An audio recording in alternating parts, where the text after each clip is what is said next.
Bem-vindo ao canal do CERCOM, Centro Espírita Reencontro com o Mestre. Que Jesus nos ilumine agora e sempre. Você que está chegando agora pela primeira vez no canal do CERCOM, espero que goste, que se inscreva, ative o sininho, porque nós temos 2 palestras semanais. Uma às quartas-feiras é presencial na sede do CERCOM, que fica na Vila Madalena, em São Paulo. Estamos acompanhando o livro Palavras de Vida Eterna. Às sextas-feiras, nós estudamos o livro Caminho, Verdade e Vida, com palestras gravadas. Então, nós temos 2 palestras semanais. Espero que goste e que retorne e veja as mais de 100 palestras que já temos no nosso canal. Hoje nós, então, vamos acompanhar o livro Caminho, Verdade e Vida, na lição de número 59, cujo título é Os Amados.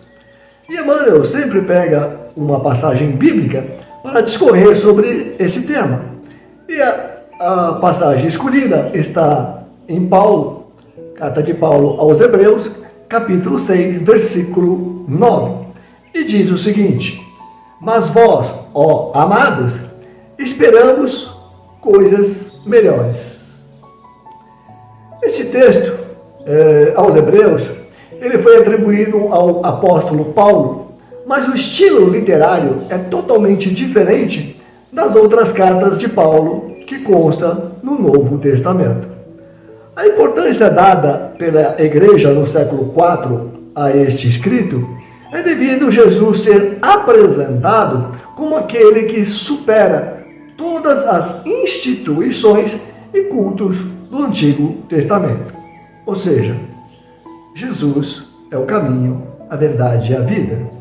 Somente através dele chegaremos ao Pai Celestial. Portanto, conhecer e praticar os seus ensinamentos nos fará evoluir moral e espiritualmente.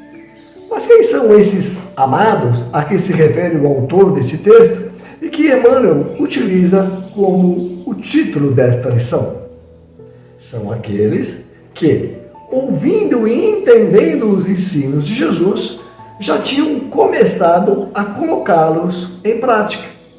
A estes, a quem muito foi dado, muito seria cobrado, porque já tinham o conhecimento e amados por agirem de acordo com os ensinos de Jesus, o nosso Mestre. Vejam como a gente pode entender que aqueles que a muito foi dado, muito será cobrado. Trazendo para o nosso cotidiano, nós podemos ver a diferença, por exemplo, entre o professor e o aluno. O professor já sabe muito mais, já aprendeu, e dele se espera uma atitude melhor do que o do aprendiz, que está ali, por exemplo, aprendendo as primeiras palavras, as primeiras letras. Então se espera muito mais, se cobra muito mais do professor. Mas isso em todas as áreas. Um jogador de futebol experiente certamente é muito mais cobrado pelo seu técnico, pela sua torcida, do que aquele que está iniciando a carreira, que não tem tanta experiência. E assim também o adulto, em referência ao adolescente, à criança, a gente cobra muito mais, a gente pode cobrar muito mais. Por isso que Jesus deu esse ensinamento: a quem muito foi dado, muito será cobrado.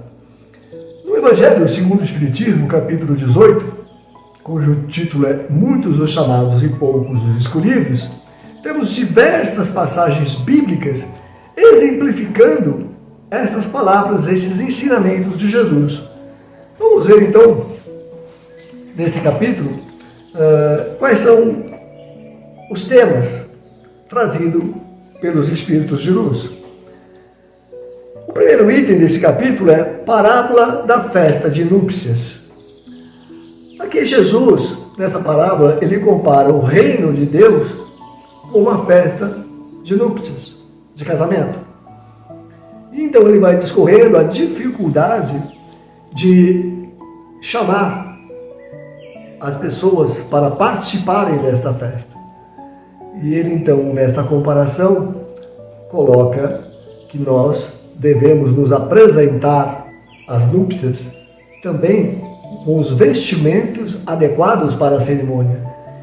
traduzindo isso para a parte espiritual, é que nós devemos nos apresentar a Deus com coração puro, com mais humildade, seguindo os ensinamentos de Jesus. No outro item chamado A Porta Estreita, nós temos então a diferenciação entre o que é seguir os ensinos de Jesus e passar por essa porta estreita, que difere da porta larga, essa porta que é fazer o que nós bem entendemos sem nos preocuparmos com o próximo. Agirmos pensando tão somente em nós mesmos, enquanto a porta estreita nos conduz a uma vida mais regrada, mais humilde, com devotamento também ao próximo. O outro item é os que dizem Senhor, Senhor. Ou seja, é uma sequência desse raciocínio.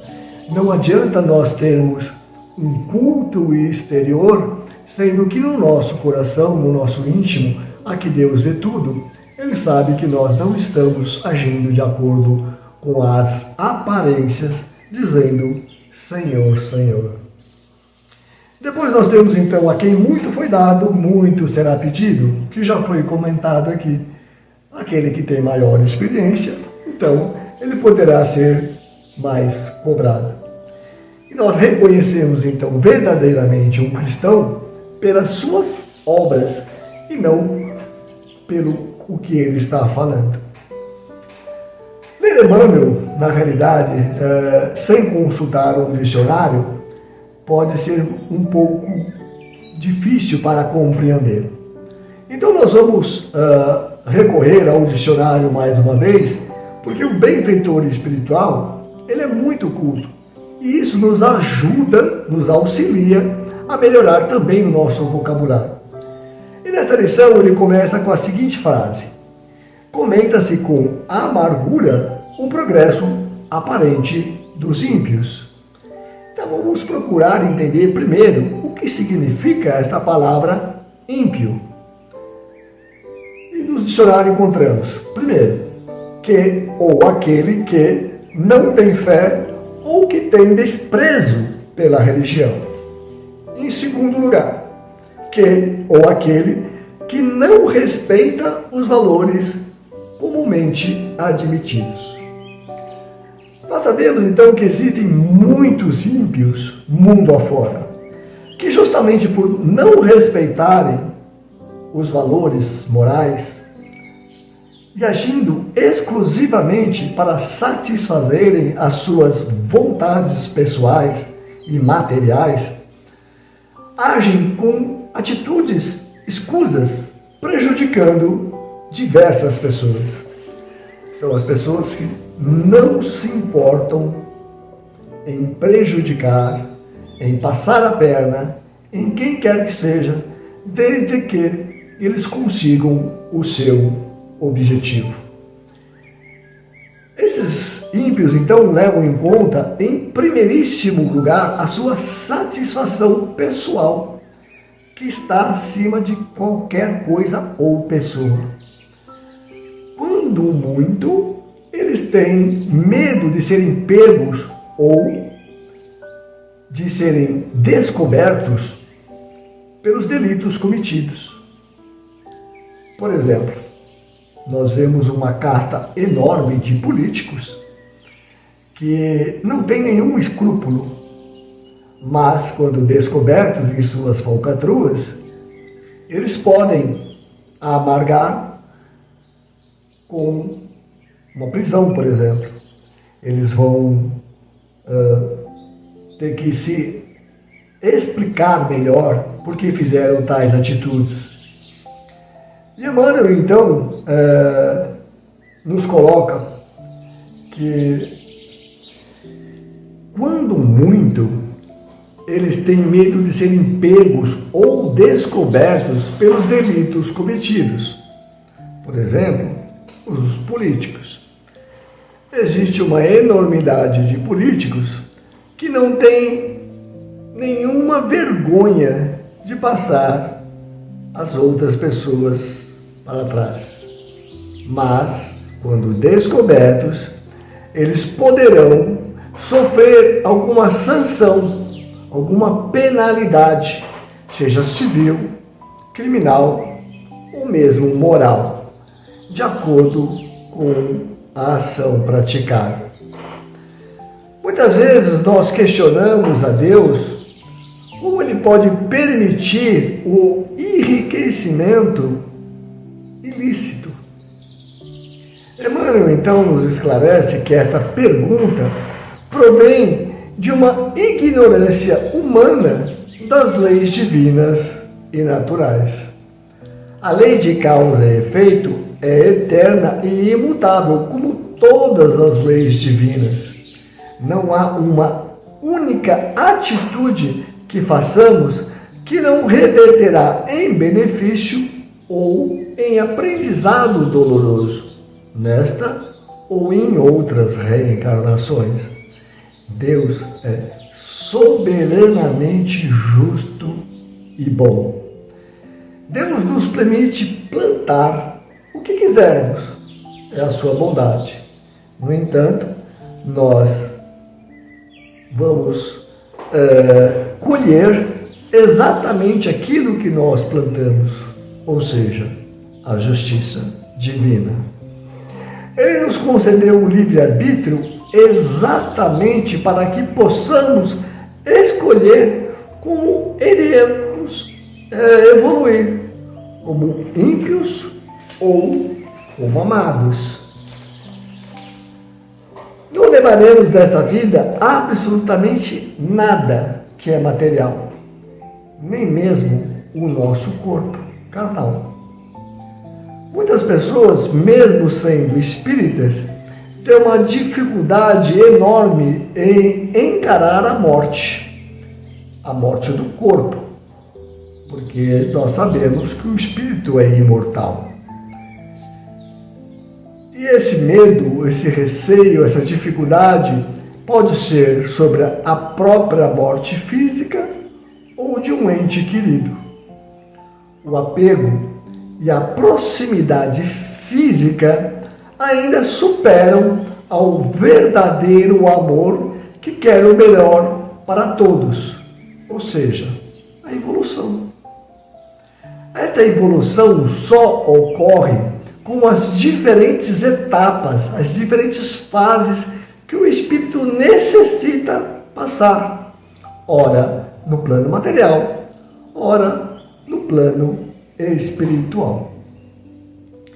Dinheiro, casa, carro, roupas, joias, seja o que for, tudo o que for material é para o nosso usufruto enquanto estivermos encarnados.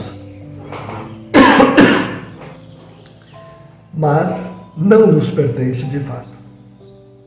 Por isso, a necessidade de darmos a devida importância a estas conquistas, que são menores do que os aprendizados morais e a caridade que proporcionamos, a caridade que já praticamos. Em suma, nada é teu de fato se não puderes levar para a eternidade. Emmanuel nos lembra que a verdadeira riqueza é a espiritual, que nos conecta com Deus. Por isso, nós somos chamados pelo apóstolo de amados, quando nós estamos conectados com Deus, com um plano espiritual maior, através das nossas virtudes, então nós somos chamados de amados por Deus. Que esta lição fique bem clara para todos nós, que o que nós fazemos aqui repercute em nossas vidas futuras, em nossa vida espiritual. Portanto, nós escolheremos como queremos chegar no plano espiritual, como ímpios ou como amados. Que a luz e a paz do nosso Mestre Jesus esteja sempre conosco. Que assim seja, graças a Deus.